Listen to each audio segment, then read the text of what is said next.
Assalamualaikum warahmatullahi wabarakatuh. Perkenalkan, saya Dr. Sinta dan kali ini kita akan membahas mengenai tata laksana medis asuhan pasca keguguran dan tata laksana komplikasinya. Tujuan belajar kita adalah yang pertama untuk hasil belajar adalah mampu melakukan tata laksana medis asuhan pasca keguguran. Dan sebagai indikator hasil belajar, yang pertama adalah untuk bidan dan juga dokter mampu melakukan tata laksana awal komplikasi, dan yang kedua mampu mengenali tanda komplikasi dan melakukan tata laksana komplikasi, dan ini dilakukan oleh dokter. Materi pokok dan submateri pokok kita, yang pertama adalah tata laksana awal komplikasi. Ini diawali dengan identifikasi komplikasi, termasuk komplikasi terkait proses keguguran dan komplikasi prosedural. Dan yang kedua adalah tata laksana klinis awal. Berikutnya adalah tata laksana komplikasi. Di dalam tata laksana komplikasi, kita akan memahami tentang jenis komplikasi, yaitu komplikasi terkait proses keguguran maupun komplikasi prosedural. Dan yang kedua adalah tata laksana klinis komplikasi, dan ini meliputi tata laksana awal dan tata laksana sekunder atau definitif. Pasien yang mendapat layanan asuhan pasca keguguran beberapa membutuhkan perawatan segera. Komplikasi dapat terjadi karena proses keguguran akibat pasien yang terlambat mencari pertolongan ataupun karena prosedur evakuasi sisa hasil konsepsi atau sebab lain. Penyebab komplikasi yang terkait proses keguguran bisa berupa perdarahan, infeksi, ataupun shock. Sedangkan yang terkait prosedural, hal ini lebih jarang terjadi. Petugas selalu kontinu menilai adanya komplikasi pada pasien.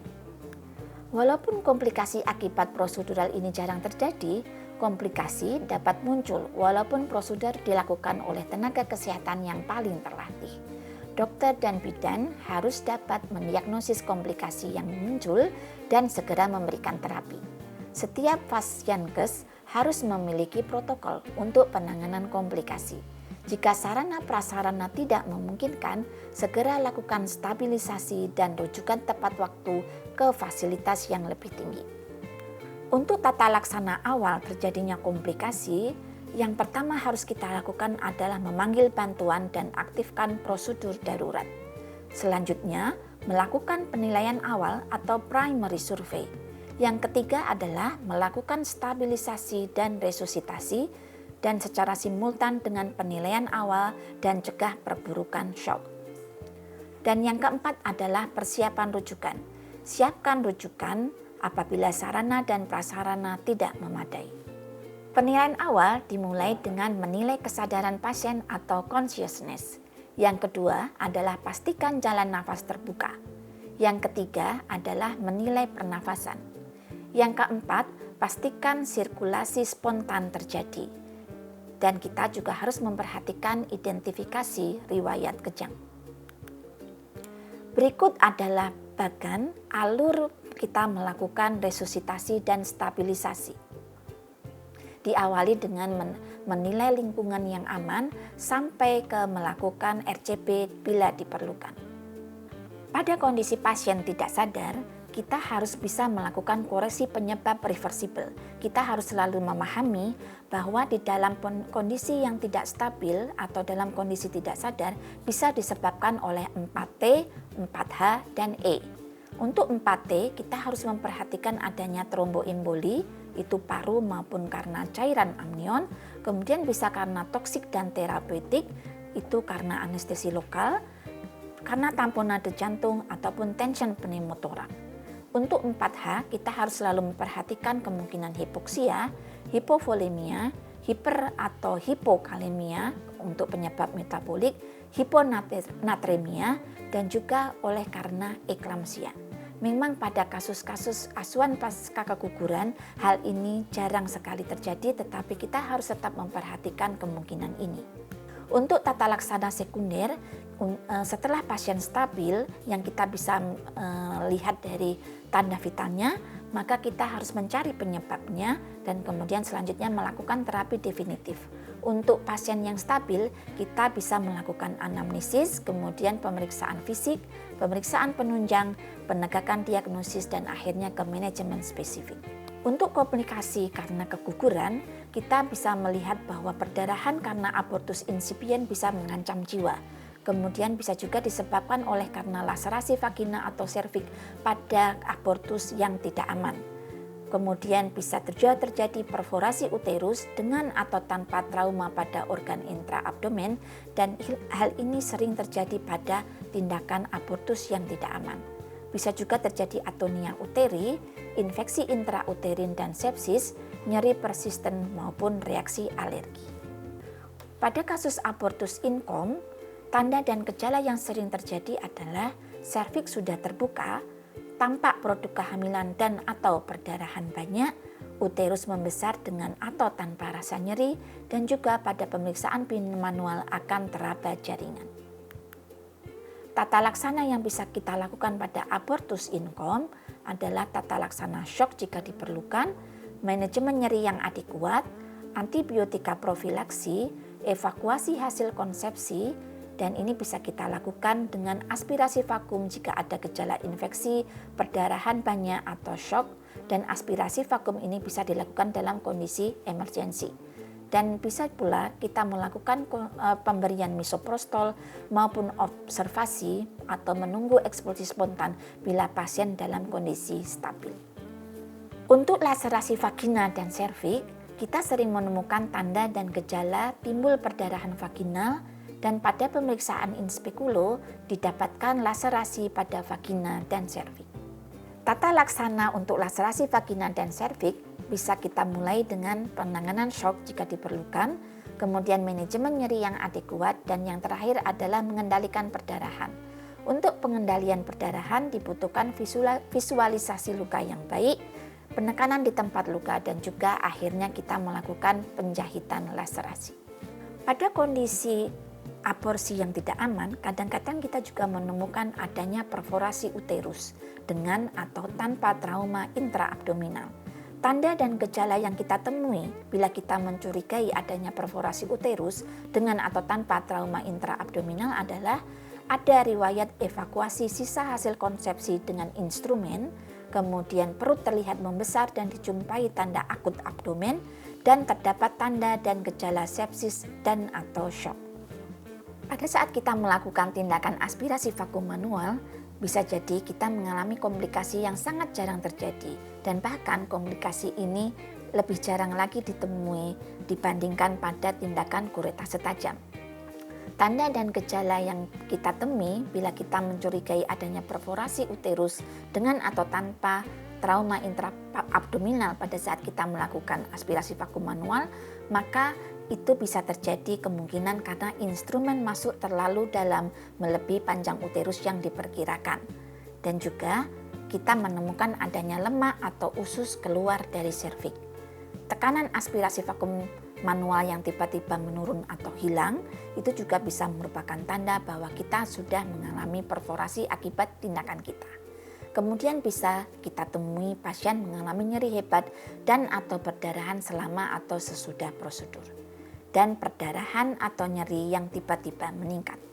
Tata laksana yang harus kita lakukan bila kita melakukan komplikasi, maka yang pertama adalah tata laksana shock jika diperlukan.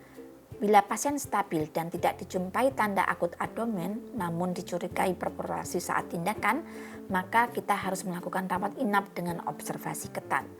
Pasien stabil dan ditemukan tanda akut abdomen, maka kita harus segera melakukan laparotomi atau laparoskopi sebagai terapi definitif.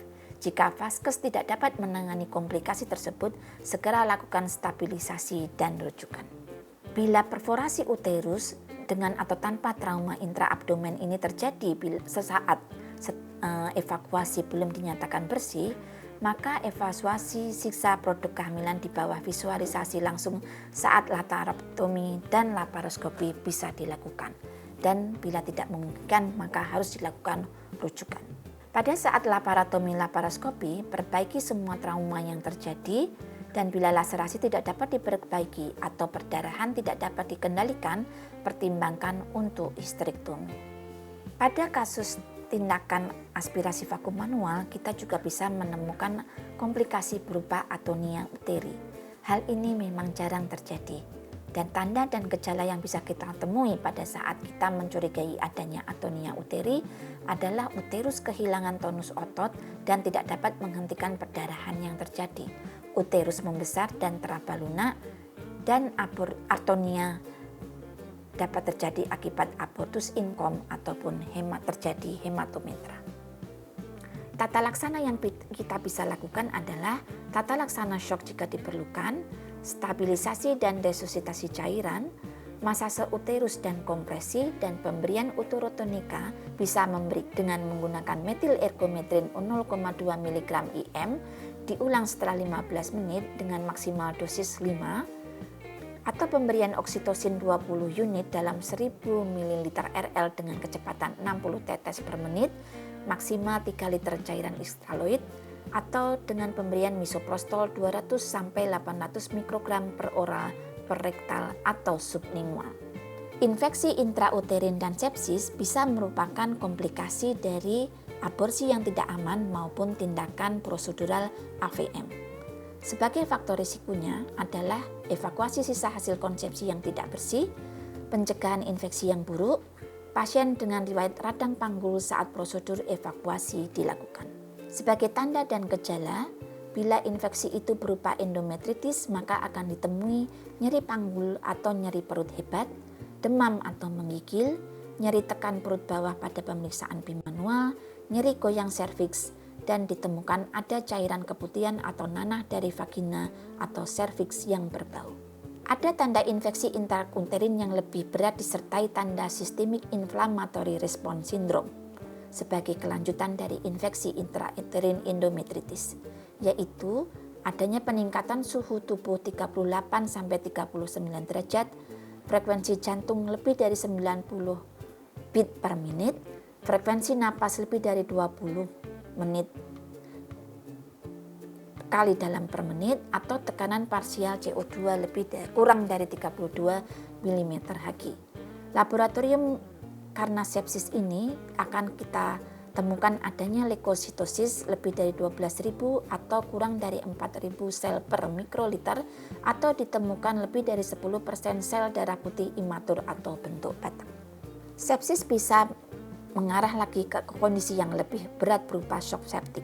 Pada kondisi shock septic, kita akan menemukan adanya tanda-tanda sepsis disertai dengan tanda shock. Untuk tata laksana infeksi intrauterin dan sepsis, maka kita bisa memberikan, bila terjadi kondisi yang berat, kita bisa memasang infus 2 jalur dan resusitasi cairan jika diperlukan. Kemudian pemberian antibiotika broad spektrum. Pada kasus ringan, kita bisa memberikan ceftriaxone 250 mg IM dosis tunggal ditambah dengan doxycycline 2 kali 100 mg dalam 14 hari dengan atau tanpa metronidazole 2 kali 500 mg selama 14 hari. Pada kasus berat, kita bisa memberikan antibiotika intravena dengan kombinasi ampicillin 500 sampai 1000 mg per 6 jam ditambah metronidazole 500 mg per 8 jam ditambah gentamisin 120 mg setiap hari sampai 48 jam bebas demam, lalu ganti antibiotika oral selama 7 hari. Bila kondisi pasien tidak membaik, maka kita bisa melakukan rujuk pasien ke fasilitas pelayanan yang lebih tinggi, dan jika terjadi shock septic dengan abortus incom, maka segera dilakukan evakuasi sisa hasil konsepsi. Jika ada riwayat unsafe abortion atau riwayat vaksinasi tidak diketahui, pada saat kita mengetahui bahwa pasien sudah melakukan imunisasi, maka kita bisa memberikan injeksi booster tetanus toxoid 0,5 ml IM, dan bila belum diimunisasi, maka kita memberikan injeksi anti tetanus serum ATS 1500 unit IM dan booster tetanus toxoid 0,5 ml IM setelah 4 minggu. Jika curiga trauma intraabdomen atau infeksi meluas, segera lakukan laparotomi. saat ini kita juga bisa menemukan adanya komplikasi berupa hematometra.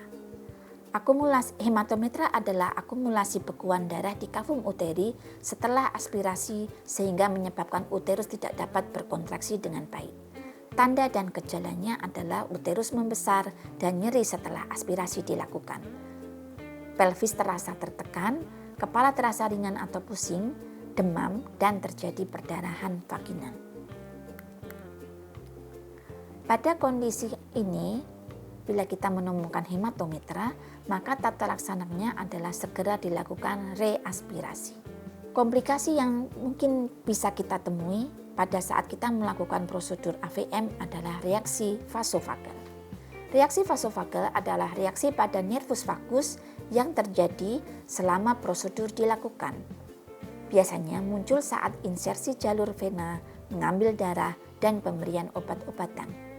Tanda dan gejala yang mungkin kita curigai terjadi reaksi vasovagal adalah kepala terasa ringan atau pusing, berkeringat, pingsan, tekanan darah menjadi rendah, dan frekuensi nadi rendah. Tata laksana yang bisa kita lakukan pada reaksi vagal adalah sebenarnya sebagian besar kasus akan membaik sendiri kurang dari 1 menit dan tidak membutuhkan terapi lanjutan. Pada kondisi yang berkelanjutan, kita bisa melakukan posisi Trendelenburg dengan kaki lebih tinggi dari kepala, dan jika tidak membaik, berikan atropin 0,5 mg IV. Nyeri persisten karena tindakan asuhan pasca keguguran dapat kita curigai bila terjadi tanda dan gejala riwayat nyeri persisten lebih dari 4-6 jam setelah pemberian misoprostol atau nyeri terus-menerus walaupun sudah diberikan analgetik. Kadang disebabkan karena adanya sisa produk konsepsi yang terjebak di serviks. Bisa juga karena gejala infeksi saluran reproduksi atas dan juga gejala yang dicurigai ke arah kehamilan ektopik. Tata laksana yang bisa kita lakukan pada nyeri persisten adalah bila kita menemukan sisa hasil konsepsi yang terjebak di serviks, maka diambil secara hati-hati dengan forceps.